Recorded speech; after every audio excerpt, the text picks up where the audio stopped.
नमस्कार दोस्तों, आज सुनिए रेणु जी की कहानी पंचलाइट। पिछले 15 महीने से दंड जुर्माने के पैसे जमा करके महतो टोली के पंचों ने पेट्रोमैक्स खरीदा है। इस बार रामनवमी के मेले में गांव में सब मिलाकर 8 पंचायतें हैं। हर के जाति की अलग अलग सभा चट्टी है। सभी पंचायतों में दरी, सतरंजी, पेट्रोमैक्स है। पेट्रोमैक्स जिसे गांव वाले पंचलाइट कहते हैं। पंचलाइट खरीदने के बाद पंचों ने मेले में ही तय किया 10 रुपए जो बच गए हैं इससे पूजा की सामग्री खरीद ली जाए। बिना नेम टेम के कल कब्जे वाली चीज का पुण्य नहीं करना चाहिए। अंग्रेज बहादुर के राज में भी पुल बनाने के पहले बलि दी जाती थी। मेले से सभी पंच दिन दहाड़े ही गांव लौटे। सबसे आगे पंचायत का झड़ीदार पंचलाइट का डिब्बा माथे पर लेकर और उसके पीछे सरदार, दीवान और पंच वगैरह है। गांव के 12 ही ब्राह्मण टोली के फुटंगी जाने टोक दिया। कितने में लालटेन खरीदा हुआ? मैं तो देखते नहीं है, पंचलेट है। बामन टोली के लोग ऐसे ही बात करते हैं। अपने घर की ढबरी को भी बिजली बत्ती कहेंगे, दूसरों की पंचलाइट को लालटेन। टोले भर के लोग जमा हो गए। औरत मर्द बूढ़े बच्चे सभी काम काज छोड़कर दौड़ाए।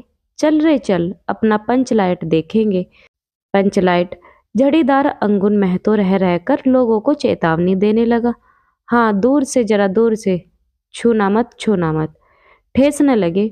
सरदार ने अपनी स्त्री से कहा, सांझ को पूजा होगी, जल्द से नहा धोकर चौका पीढ़ा लगाओ।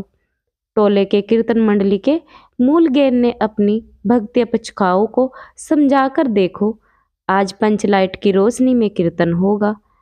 बेताले लोगों से पहले ही कह देता हूँ, आज यदि आखिर धरने में 1.5 बड़े हुआ तो दूसरे दिन से एकदम बेकाठ। औरतों की मंडली से गुलेरी काकी गोसाई का गीत गुनगुनाने लगी। छोटे छोटे बच्चों ने उत्साह के मारे बेवजह शोरगुल मचाना शुरू किया। सूरज डूबने के 1 घंटा पहले ही टोले भर के लोग सरदार के दरवाजे पर आकर खड़े हो गए। पंचलेट पंचलेट, पंचलाइट के सिवा और कोई गप नहीं, कोई दूसरी बात नहीं। सरदार ने गुड़गुड़ी पीते हुए कहा। दुकानदार ने पहले सुनाया, पूरे 5 कौड़ी 5 रुपया। मैंने कहा कि दुकानदार साहेब, यह मत समझिए कि हम लोग एकदम देहाती है, बहुत बहुत पंचलाइट देखा है। इसके बाद दुकानदार मेरा मुंह देखने लगा, बोला, लगता है आप जाति के सरदार है। ठीक है, जब आप सरदार होकर खुद पंचलाइट खरीदने आए हैं तो जाइए, पूरे 5 कौड़ी में आपको दे रहे हैं। दीवान जी ने कहा, अलबत्ता चेहरा परखने वाला दुकानदार है, पंचलाइट का बक्सा दुकान का नौकर देना नहीं चाहता था। मैंने कहा, देखिए दुकानदार साहेब, बिना बक्सा पंचलाइट कैसे ले जाएंगे? दुकानदार ने नौकर को डांटते हुए कहा, क्यों रे, दीवान जी की आंख के धूल झोंकता है, दे तो बक्सा। टोले के लोगों ने अपने सरदार और दीवान को श्रद्धा भरी निगाहों से देखा। छड़ीदार ने औरतों की मंडली में सुनाया, रास्ते में सनसन बोलता था पंचलाइट, लेकिन ऐन मौके पर लेकिन लग गया। रुदल साहब बनिए की दुकान से 3 बोतल केरोसिन तेल आया है। सवाल पैदा हुआ, पंचलाइट को जलाएगा कौन? यह बात पहले किसी के दिमाग में नहीं आई थी। पंचलाइट खरीदने के पहले किसी ने नहीं सोचा, खरीदने के बाद भी नहीं। अब पूजा की सामग्री चौकी पर सजी हुई है। कीर्तनिया लोग खोल ढोल करताल खोलकर बैठे हैं और पंचलाइट पड़ा हुआ है। गांव वालों ने आज तक कोई ऐसी चीज नहीं खरीदी जिसमें जलाने बुझाने का झंझट हो। कहावत है ना, भाई रे गाय लूं तो दूहे कौन, लो मजा। अब इस कल कब्जे वाली चीज को कौन बोले? यह बात नहीं कि गांव भर में कोई पंचलाइट जलाने वाला नहीं, हर के पंचायत में पंचलेट है, उसके जलाने वाले जानकार है। लेकिन सवाल है कि पहली बार नेम टेम करके, शुभ लाभ करके दूसरी पंचायत के आदमी की मदद से पंचलेट जलेगा। इससे तो अच्छा है कि पंचलेट पड़ा रहे, जिंदगी भर ताना कौन सहे। बात बात में दूसरे टोले के लोग कूट करेंगे। तुम लोगों का पंचलाइट पहली बार दूसरे के हाथ न न न, पंचायत की इज्जत का सवाल है। दूसरे टोले के लोगों से मत कहिए। चारों ओर उदासी छा गई। अंधेरा बढ़ने लगा। किसी ने अपने घर में आज डिब्बी न जलाई। आज पंचलाइट के सामने डिब्बी कौन बालता। सब किए किराए पर पानी फिर रहा था।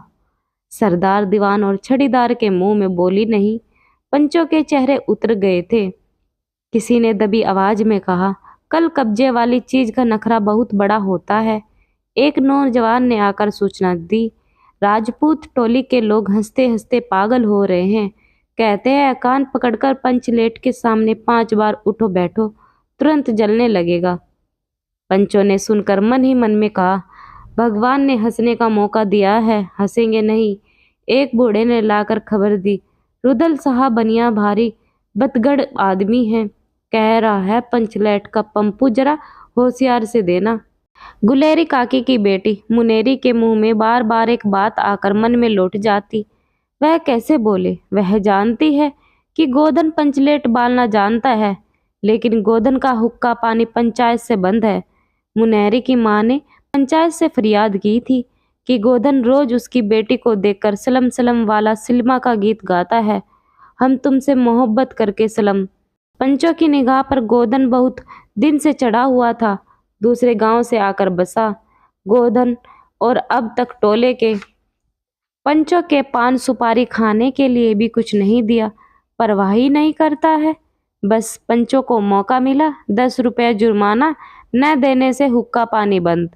आज तक गोधन पंचायत से बाहर है, उससे कैसे कहा जाए। मुनहरी उसका नाम कैसे ले। और उधर जाति का पानी उतर रहा है। मुनहरी ने चालाकी से अपनी सहेली केनली के कान में बात डाल दी। केनली मुस्कुरा रही गई। गोधन तो बंद है। मुनहरी बोली, तू कह तो दे सरदार से। गोधन जानता है पंचलेट बालना। कन्हेली बोली, कौन गोधन जानता है बालना। लेकिन सरदार ने दीवान की ओर देखा और दीवान ने पंचों की ओर। पंचों ने एकदम होकर हुक्का पानी बंद किया है। सलीमा का गीत गाकर आंख का इशारा मारने वाले गोधन से गांव भर के लोग नाराज थे। सरदार ने कहा, जाति की बंदिश क्या, जबकि जाति की इज्जत ही पानी में बही जा रही। क्यों जी दीवान। दीवान ने कहा, ठीक है। पंचों ने भी एक स्वर में कहा, ठीक है, गोधन को खोल दिया जाए। सरदार ने छड़ीदार को भेजा। छड़ीदार वापस आकर बोला, गोधन आने को राजी नहीं हो रहा है। कहता है, पंचों की क्या प्रतीत है, कोई कल कब्जा बिगड़ गया तो मुझे ही दंड जुर्माना भरना पड़ेगा।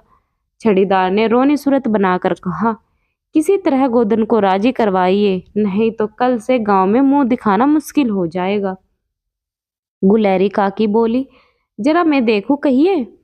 गुलेरी काकी उठकर गोधन के झोपड़े की ओर गई। गोधन को मना लाई। सभी के चेहरे पर नई आशा की रोशनी चमकी।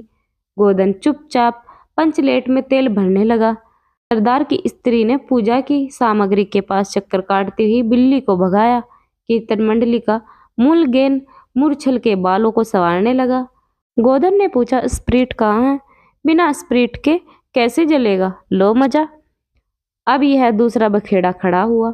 सभी ने मन ही मन सरदार दीवान और पंचों की बुद्धि पर अविश्वास प्रकट किया। बिना बुझे समझे काम करते हैं ये लोग। उपस्थित जनसमूह में फिर मायूसी छा गई। लेकिन गोधन बड़ा होशियार लड़का है, बिना स्प्रिट के ही पंचलाइट जलाएगा। थोड़ा गरी का तेल ला दो। मुनेरी दौड़कर गई और एक मलसी गरी का तेल ले आई। गोधन पंचलेट में पंप देने लगा। पंचलेट की रेशमी थैली में धीरे धीरे रोशनी आने लगी। गोधन कभी मुंह से फूंक मारता, कभी पंचलेट की चाबी घुमाता।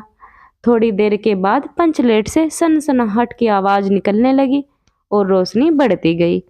लोगों के दिल का मैल दूर हो गया। गोधन बड़ा काबिल लड़का है। अंत में पंचलाइट की रोशनी से सारी टोली जगमगा उठी। कीर्तनिया लोगों ने एक स्वर में महावीर स्वामी की जय ध्वनि के साथ कीर्तन शुरू कर दिया। पंचलेट की रोशनी में सभी के मुस्कुराते हुए चेहरे स्पष्ट हो गए। गोधन ने सबका दिल जीत लिया। मुनहरी ने हसरत भरी निगाहों से गोधन की ओर देखा। आंखें चार हुई और आंखों ही आंखों में बातें हुई। कहा, सुना, माफ करना, मेरा क्या कसूर। सरदार ने गोधन को बहुत प्यार से पास बुलाकर कहा, तुमने जाति की इज्जत रखी है, तुम्हारा सात खून माफ, खूब गाओ सलीमा का गाना। गुलैरी काकी बोली, आज रात मेरे घर में खाना गोधन। गोधन ने एक बार फिर मुनैरी की ओर देखा। मुनैरे की पलकें झुक गई। कीर्तनिया लोगों ने एक कीर्तन समाप्त कर जय ध्वनि की। जय हो। पंचलेट के प्रकाश में पेड़ पौधों का पत्ता पत्ता पुलकित हो रहा था। दोस्तों, हमारी ये पंचलाइट की कहानी आप लोगों को कैसी लगी कमेंट करके ज़रूर बताना, और अच्छी लगे तो लाइक शेयर ज़रूर करें। चैनल पर नए हैं तो चैनल को सब्सक्राइब करना न भूलें, साथ में बेल आइकन जरूर दबाएं, जिससे कि आपको हमारी आने वाली वीडियो का नोटिफिकेशन जल्द से जल्द मिल सके। वीडियो सुनने के लिए आप लोगों का बहुत बहुत धन्यवाद।